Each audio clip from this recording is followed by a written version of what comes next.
Shalom, everyone. So, you know my question. Have you read your word? Have you prayed? Have you spent time with the Most High? Please do that if you have not. Should be the first thing you do. The very first thing. Well, I'll take that back. It's not the very first thing. When I first get up, I go brush my teeth and wash my face. And then I come back and pray and read my word. So, but make it be one of the first things you do in the rising. Please, please, please. Or before you go to bed at night, something, make sure you spend time with the Most High. It's truly important. Okay, so yesterday, I was talking about what made me stop doing what I was doing. And that was also around the time that I started seeking the Most High. And it took a long time because, like I said, I'm 55 now. And it still took a long time for me to find the right thing, the right person, the right group to get with.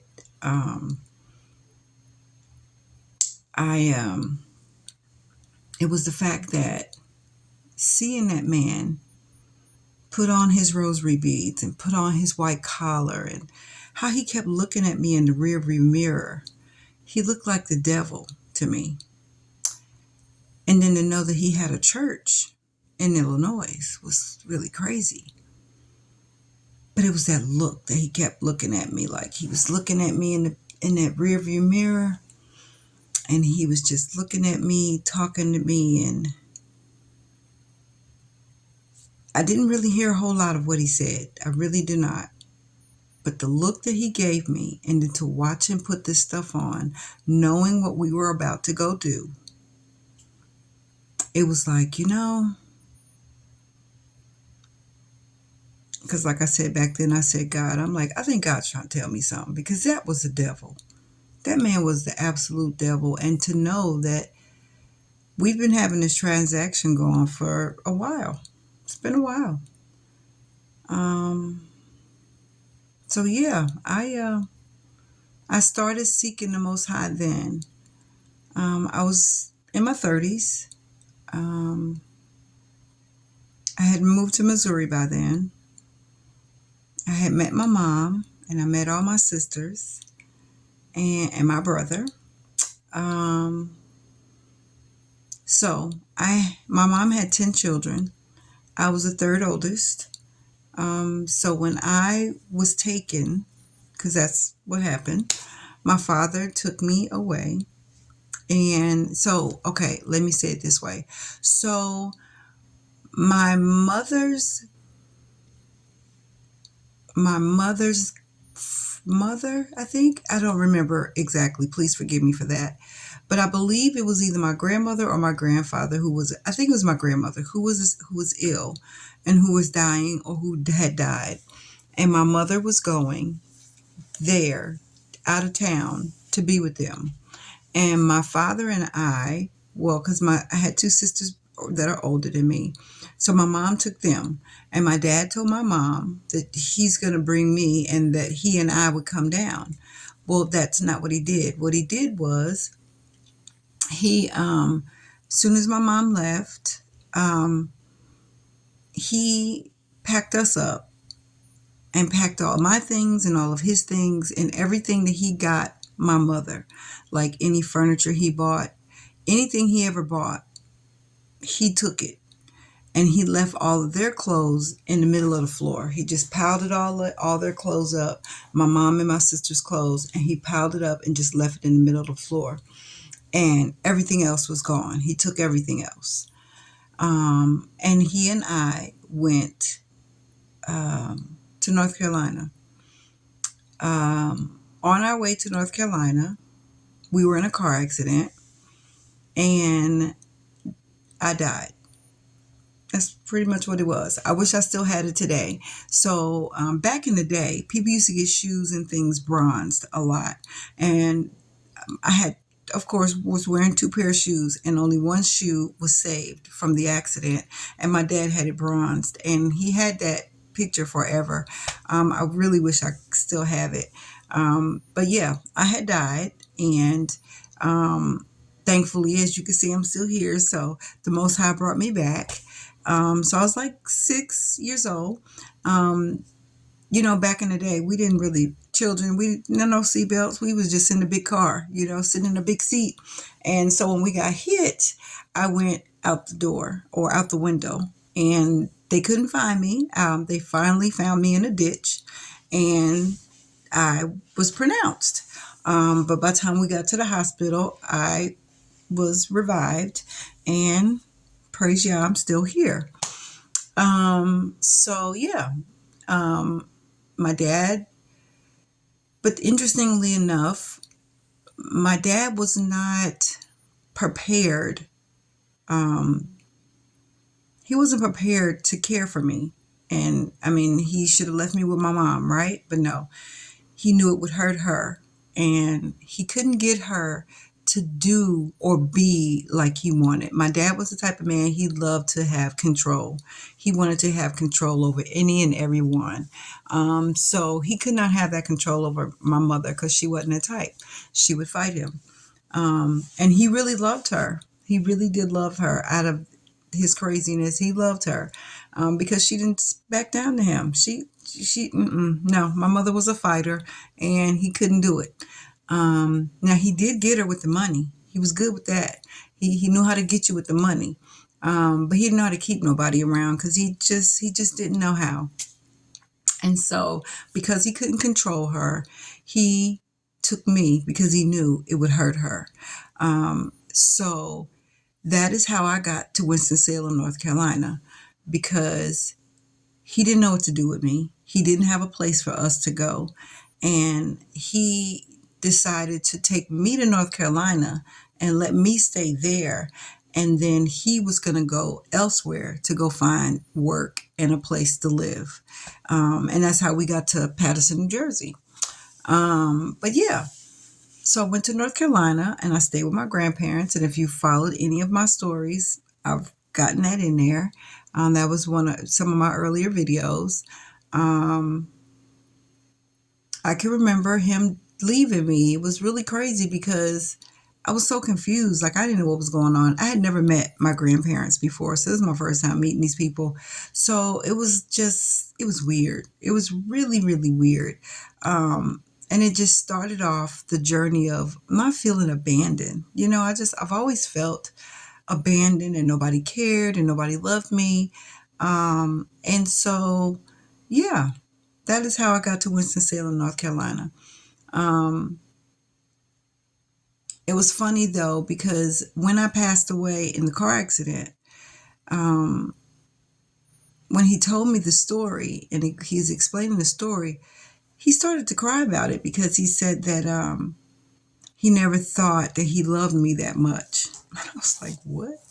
I guess he didn't realize how much he loved me. And he said he tried to kill the person that was driving the other car, because here he is trying to hurt my mother, and in the process, I get killed, right? So he was feeling some type of way.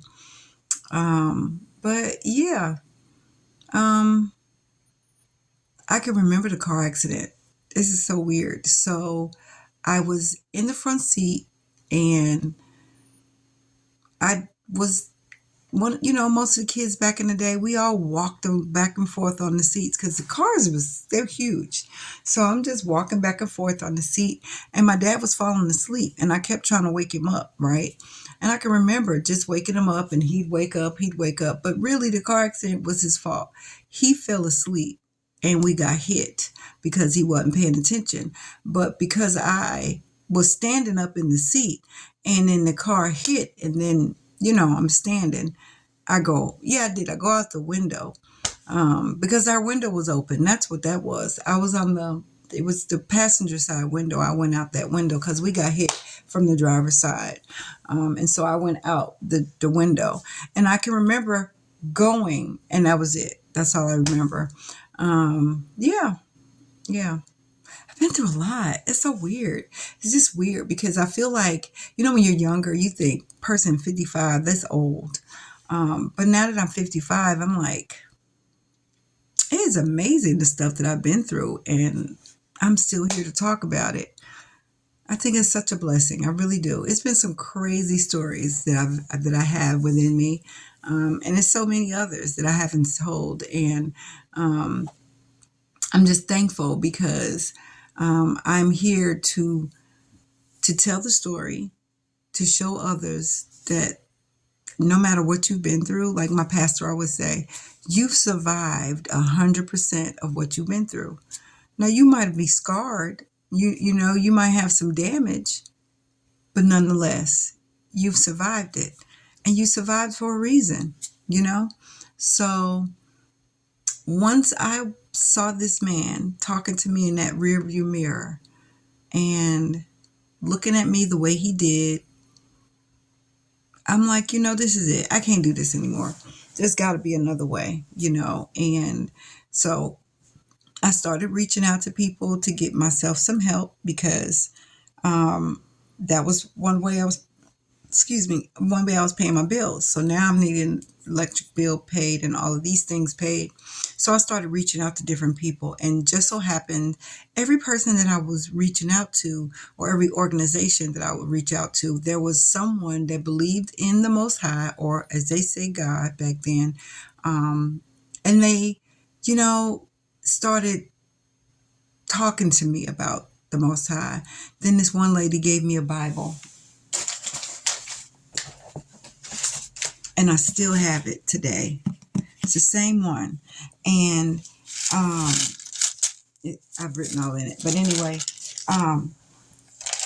I have just been seeking and trying to figure out what is it? What is it that I'm here for?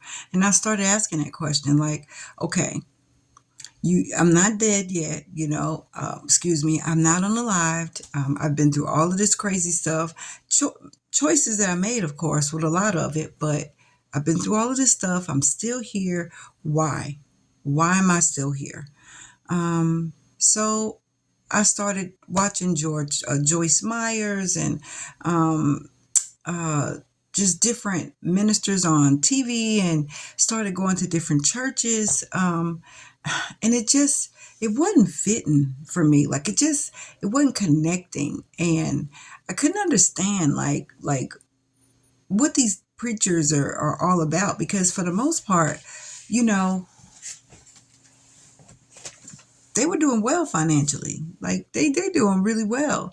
And a lot of the churches that were in the neighborhood that I lived, they wouldn't even help me because I wasn't a member of their church. And it was one right across, around the corner from my house.